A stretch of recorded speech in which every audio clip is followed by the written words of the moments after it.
now we should use clean power, solar system, solar energy, and then wind power. We have a certain sort of technique, certain knowledge there. So we should not sort of rely on using coals or these things. So now my friend, they say within next few decades, global warming reach such a level that most of these big rivers will dry. And like Tibet, almost, I think, source of water, whole Asia, almost whole Asia. Now, the Tibet, because climate condition change, some experts say, eventually Tibet will become something like Afghanistan, dry. So that also is a very serious matter. When all these water dry, then very difficult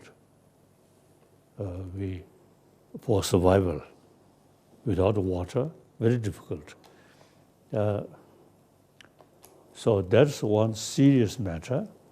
Now many people really showing interest about ecology in order to keep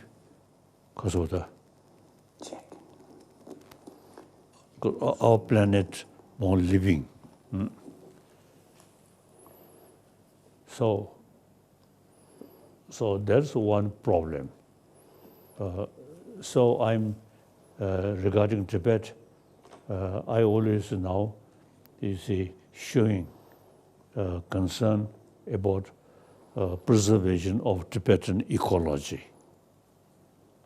You see, Tibet once dry, then the river, which major river in India and China and Southeast Asia, so very important Tibetan ecology to keep this water.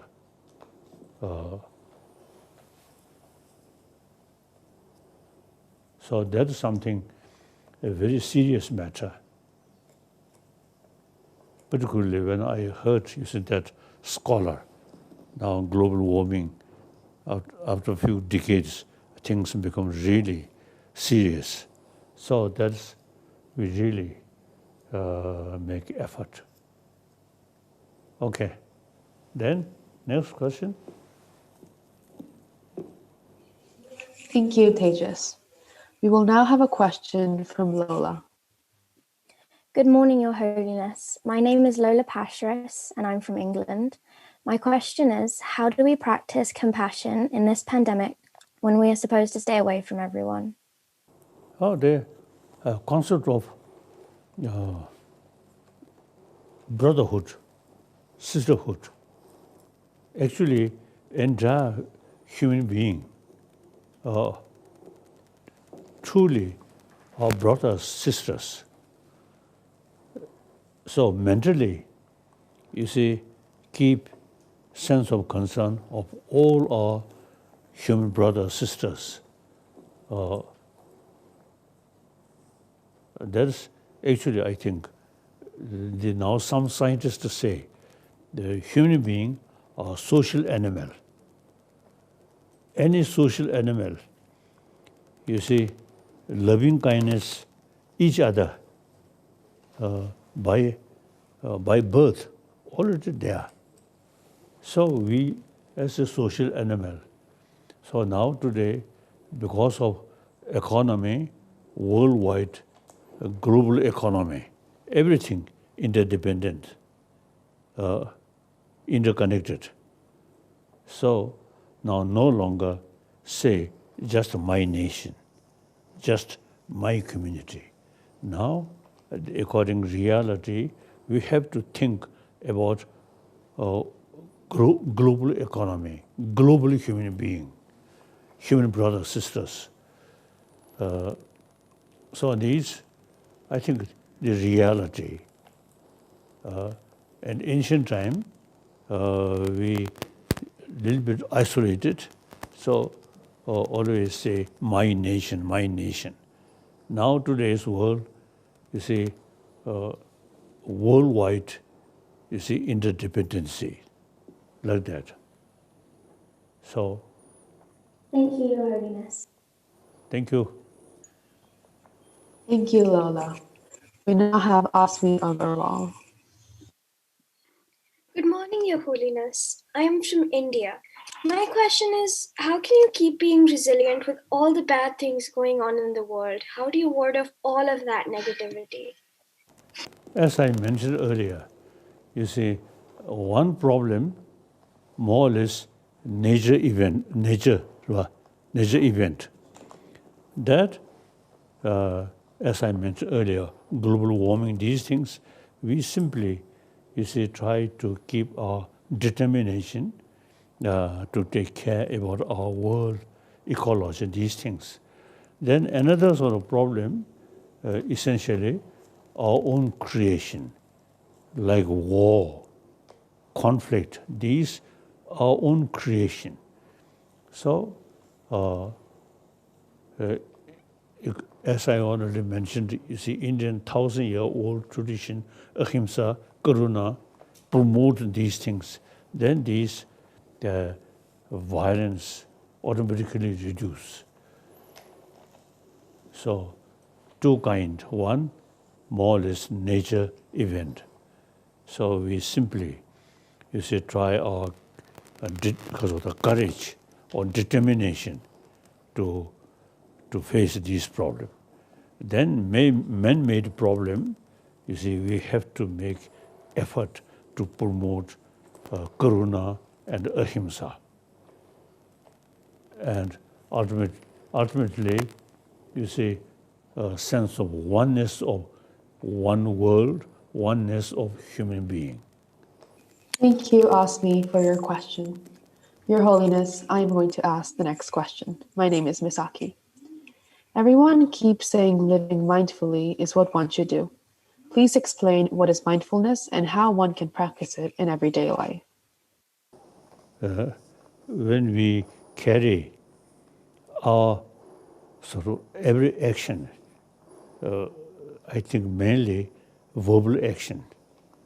You see, sometimes we just, you see, use some sort of, a negative word and hurt other people and unnecessarily create suspicion like that. So, for our verbal action, say, mindfulness, whether I use the proper word, which, you see, no causing some, distrust or fear. Or, so each our word, you see, one part of our mind, mindfulness, what I'm saying, what I'm using word. So, and then when we walk, mindfulness, like Karsa, Chiruba, Jain, you see, Jain practitioner, when they walk, you see, very mindful. You see, whether you see some small insect there or not, always you see very sort of mindfulness, such sort of practice. These are not just religious practice. You see, in order to carry your whole life something nice never sort of say, create a problem. Not only human being, but also animal, insects. So mindfulness, very important. And particularly, you see, when we talk, our word, and also you see mindfulness about our own facial sort of expression.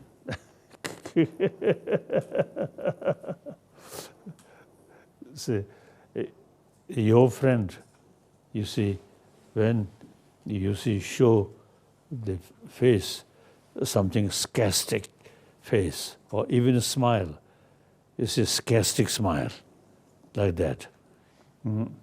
Then that, you see, creates uncomfortable. So like that, physical action, verbal action, you see, mindfulness, any sort of my action, you see, really create some distrust or some uncomfortable or not. So mindfulness, and not only, you see, daily, daytime, but mindfulness eventually in dream time. When you are dreaming, mindfulness come. So mindfulness about our action, about our mind or thought, very useful, very useful. Okay. Thank you, Your Holiness. Sol Hui Han will ask the next question. Good morning, Your Holiness. I am Seoli from South Korea. If you could spread only one message about resilience and well-being, what would it be? I usually, saying, concept of oneness of 7 billion human beings, then automatically you get some kind of feeling of human brothers.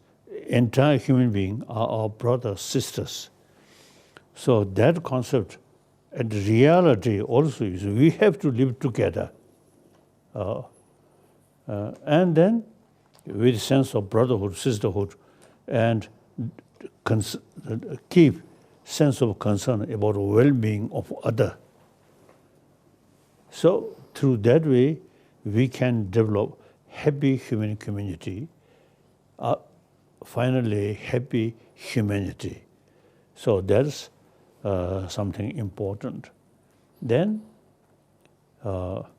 mindfulness for student, when we study, you see, our mind focusing on the subject. When you study, you see, or when you study, a teacher explaining, the student, although physical on the chair, but mind look this side, this side, this side. Then you see, without mindfulness, the subject not will remain, not remain in our mind.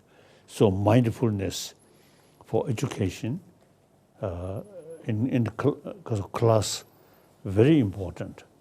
Then daily life, mindfulness, my attitude towards my student, brothers, sisters, student, what kind of my sort of attitude, what kind of my word, these things. So mindfulness, very important. Just, you see, watch your own mental action, physical action, verbal action. So many action you see due to your own also habit. So some negative thing due to some habit, you see, usually possibly come. So mindfulness. Oh, I should not use this kind of word, this kind of physical action like that. Okay. Thank you.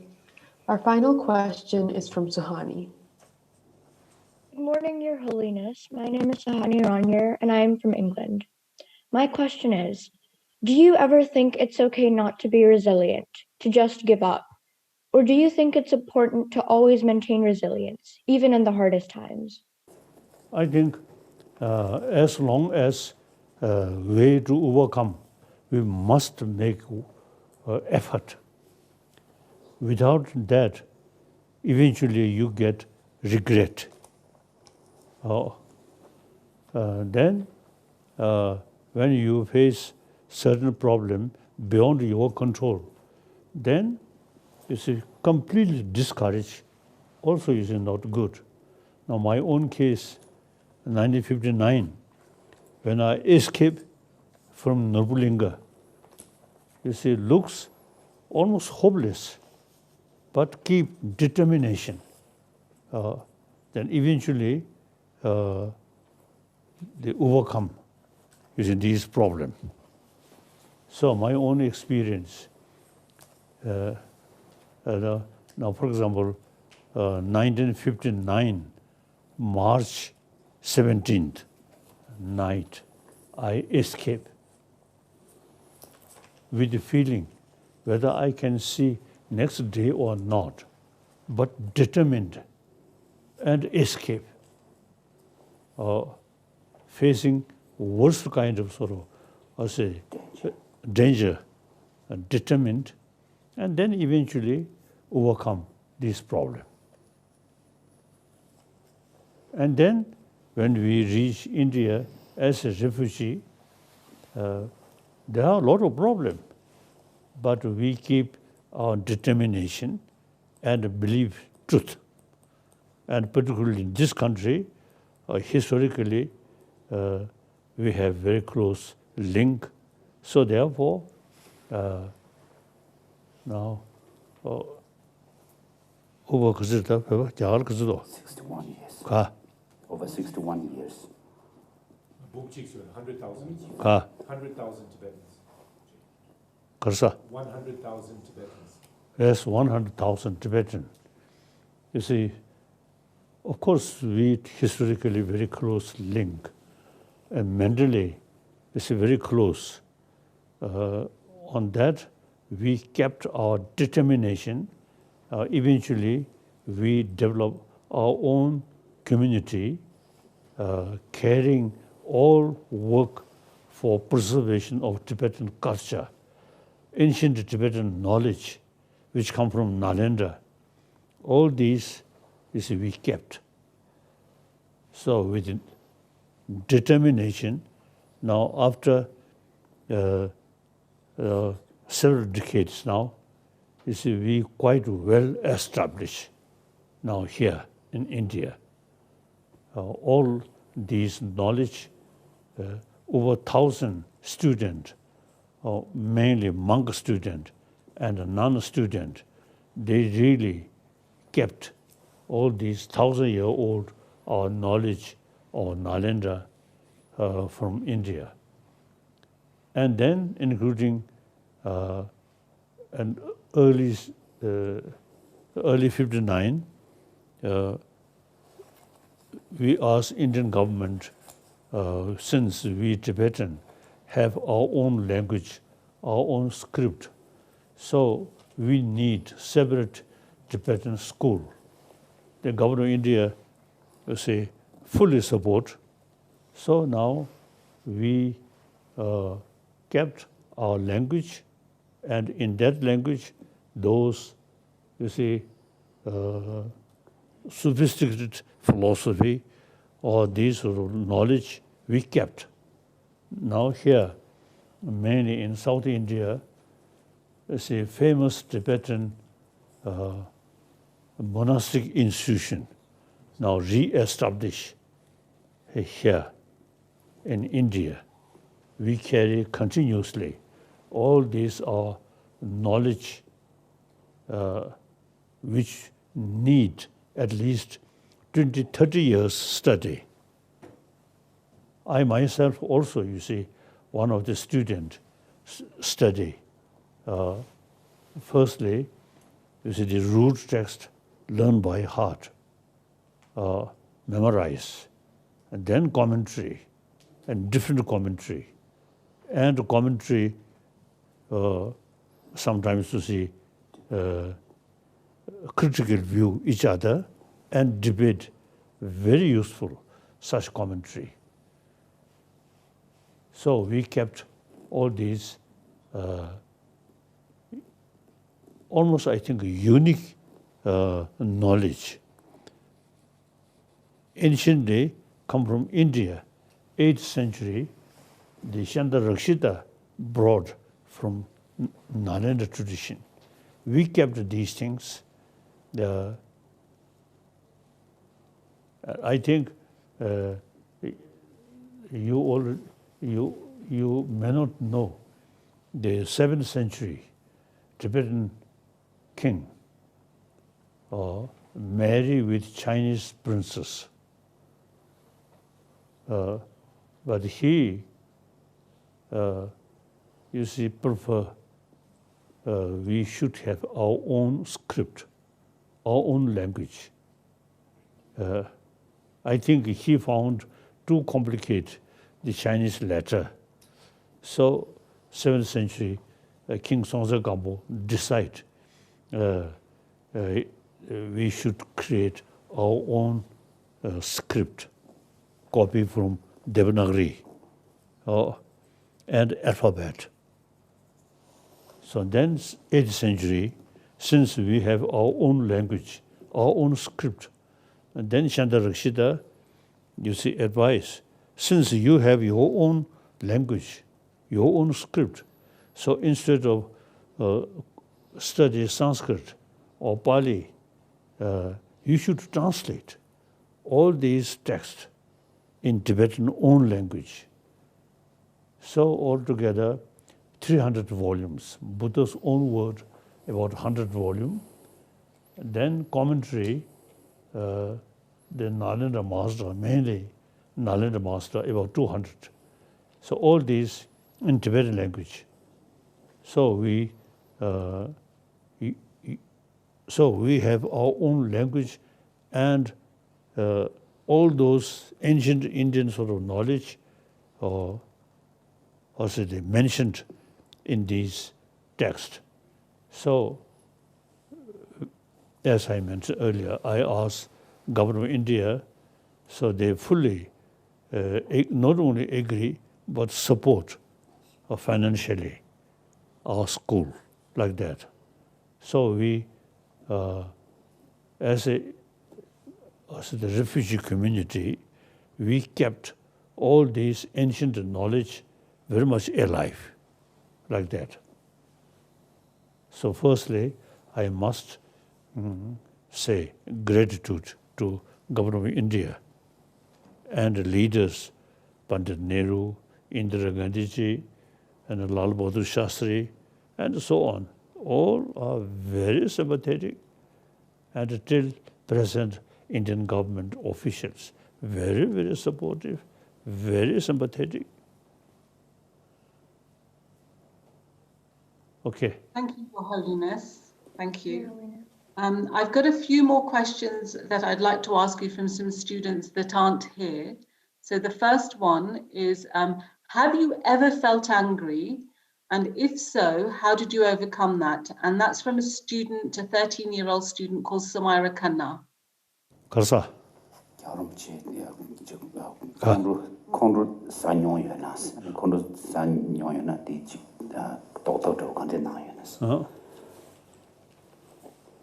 More serious anger, you see, I think reasons.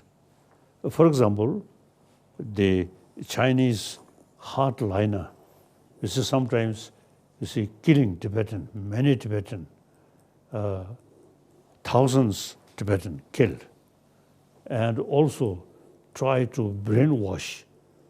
But you see, not much sort of anger. sometimes you feel also the pitches way. Ninja samurshi. Ka. Oh. It's in their own sort of short-sighted ignorance.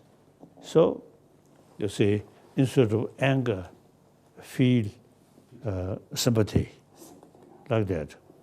And then one Chandra Rakshita, great scholar, he mentioned, enemy is best teacher.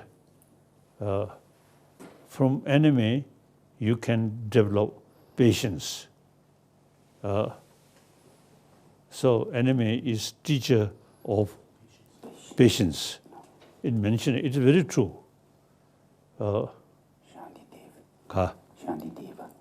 Shantideva, yes. Shantideva, you mentioned that. So then, small things, when I get very sound sleep, then mosquito come. And then sometimes I feel a little bit sort of the drastic way, dramatic action, like that. And then sometimes you see the mosquito come, then wait. When mosquito you see touch down, like that. That's very occasion. Nowadays, of course, my house also you see, kasa net, kasa. Mosquito net. So no problem. So, and basically, as a sort of Buddhist practitioner, every sentient being is a mother sentient being. We must sort of respect their life like that. So these are very helpful to keep peace of mind. Thank you. Next.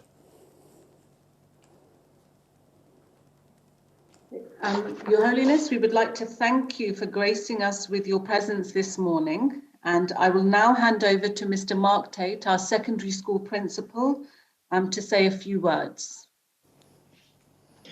Good morning, Your Holiness. So can I say, Your Holiness, on behalf of the British School, the director, governors, students, and the whole school community, we thank you for your presence today, for this morning. The thread of many questions that we've been hearing from students has all been about looking at our current situation and beyond. It's been wonderful to listen to you because you have shown your depth and breadth of knowledge is a large lake that all young people can drink from and learn from. You have shown the importance of using historical perspective to contextualize current events, which are very profound for many of us, to consider positive ways forward and end to become the future that we wish it to be. Thank you very, very much. Yeah. Thank you. Thank you. I think we finished at that point now, I believe, everybody. Ms. Sota, can I hand back to you because I believe this now comes to an end. Okay. Education, not only material thing, but also education about our own emotion. Then how to tackle our emotion. The quantum physics also very useful now. The things appears something objectively, but if you investigate, nothing exists as appears. That's quantum physicists, they say. So if we investigate things just as a small particle, finally, your own mental level, you consider this is something good, this is something bad. But actually, mentally, you see, creation, that kind of thing. The objectively nothing. So that the Buddhist philosophy, Buddhist psychology, also you see clearly mentioned. You see, when we develop anger, attachment, is mainly you see based on appearances. If we investigate, then you see there is no solid basis, so-called enemy and friend. So there's something grasping, something independent enemy, not there. Similarly, friend, not basis of attachment. So these quantum physics and similar, the Nalendra Buddhist master, also that way to analyze everything interdependent. One thing, different aspect, different side, we can see differently. So therefore, the negative emotions such as anger, attachment, just grasp one side, not holistic. So these are very useful. So one my Indian friend, Raja Ramana, I remember once you see, he told me quantum physics in the West, something new. In this country, over 2,000 years already developed. This is that concept. It's very true. Yeah, particularly at that time, also you see, he recite some verses of Nagarjuna. Things are interdependent and a different aspect. So negative emotion, just to pick one side, not holistic view, like that. So thank you.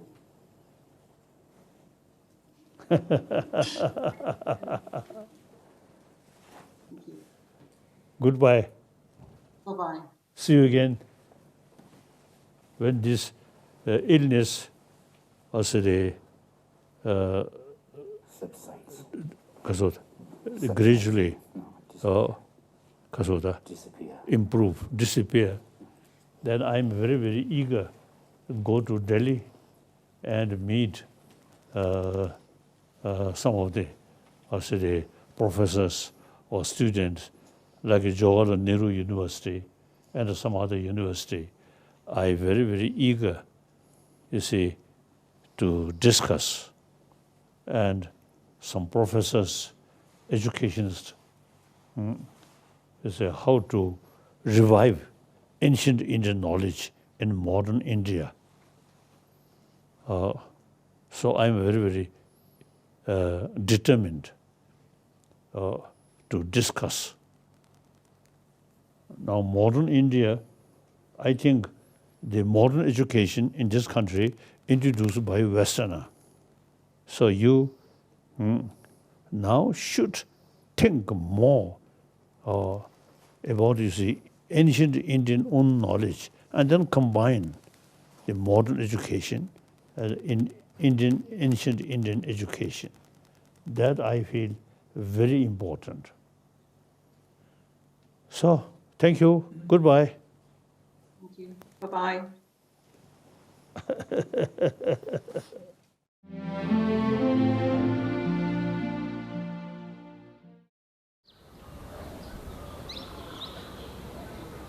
Welcome. I'm Susan Bauer-Wu, president of the Mind and Life Institute, and I'm so pleased that you can join us for this auspicious virtual gathering. There are millions of you joining in from every continent right now. We're all together to listen to this remarkable conversation with His Holiness the Dalai Lama, Greta Thunberg, and two renowned climate scientists, Sue Natali and Bill Muma. Our goal today is to raise awareness of climate feedback loops, heightening a sense of urgency, and to offer promising solutions. And we will address this through three essential perspectives: science, secular ethics, and social action. The event is also the official launch of a series of short films called Climate Emergency Feedback Loops. The films are narrated by Richard Gere, translated or subtitled in 20 languages, and are offered freely online. The films are powerful and convey critical insights that will inspire you to take action. And during this program, we will show 3 brief clips that will spark the conversation among His Holiness, Greta, and the scientists. So I'm delighted to introduce the moderator for this program, Diana Chapman Walsh. Diana is President Emerita of Wellesley College, a former board member of the Mind and Life Institute, and she is deeply... No. Yes. Yeah. And Diana is deeply committed to mitigating climate change and is the co-founder of the Council on the Uncertain Human Future. So it is my great pleasure to introduce Diana Chapman Walsh. Thank you, Susan, and Your Holiness. Thank you. Thank you for convening us, for being here with us. I'm so happy to be with you again. It's really a joy. I've missed you. It's been quite a while. And to be back with the Mind and Life Institute, which you co-founded 3 decades ago. You and I have been together in dialogues in many places, all over the United States and in India, in Mundgod, and also in your home in exile in Dharamsala, where you are now. So it's just such a pleasure to be with you again in this different medium, as you say, very different. We used to sit around your table. It was quite intimate. Joined by so many people across the time zones, millions, Susan said, in light and in dark, gathering on this beautiful planet that is our only home. The title of your latest book, Your Holiness, Our Only Home, a climate appeal to the world. And Greta Thunberg, all of us are so grateful for your presence with us today. You're up in the middle of the night. We're so excited to be with you, and I want to wish you a happy birthday from last week, January 3rd. You and I haven't met, but I was at your global climate strike in September of 2019. I was in San Francisco. So maybe I can say I've marched with you and some 7 million others who took to the streets that day. We were called to action by young leaders you inspired. We had been watching you, your personal sacrifices, your knowledge and self-discipline, the force of your words, their precision. We were learning from you, and we were saying to ourselves, I can't just sit here and admire her. I have to stand with her. I have to march with her. Together, we can make a difference. Many of us have been saying those words for years, Greta. You made them true. Thank you.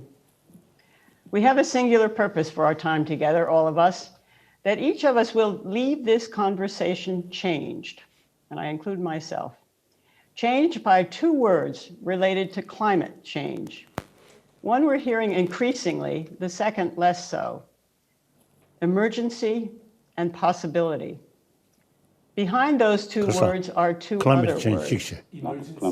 Climate change ki tholta emergency the possibility se 전쟁이 도네. 자자다 고급 니가 여버지. 랑 자자 탄연이 등에 버치고 또 자자 여버지다 아니 고급 여버지. 고급 여버지. Right. Good. Behind those 2 words are 2 other words, feedback loops. And that's what we're here to learn about today. Scientists worry constantly about climate feedback loops, but the public, politicians, the media, and others in power are mostly unaware of them, and we need to wake them up. Greta has been trying to do just that. So we're here to learn about feedback loops, what they are and what they mean. First and foremost, they mean that we are in an emergency now, not later, now.